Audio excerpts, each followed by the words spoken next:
And I think he was somebody that was a good advocate for what you're talking about, which of course now, almost 10 years later, I definitely agree more with.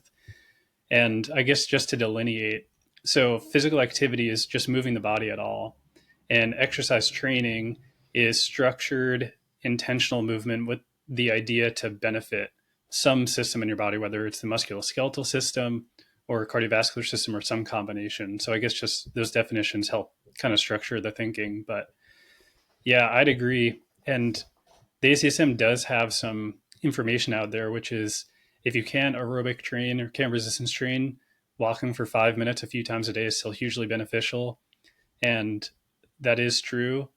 But it's very tricky with the public health messaging with how that gets across because the way that it's broken down is in metabolic equivalents or how much energy do you consume or use up while you're exercising. But for someone who is not exercise trained, 3 minutes of walking might actually be close to moderate activity if they're very detrained and older.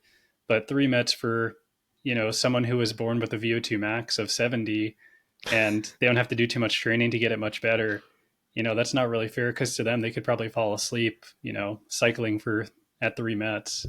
So yeah, there's a lot of variability, but it has to be individualized. So yeah, I think just the common things that people need to pay attention to are just does your respiration or respiratory rate or breathing increase? Does your heart rate increase? And can you sustain that for 30 or 40 minutes? And to be honest, that along with some subjective measures of how hard you feel you're working are probably 80 or 90% of the way there.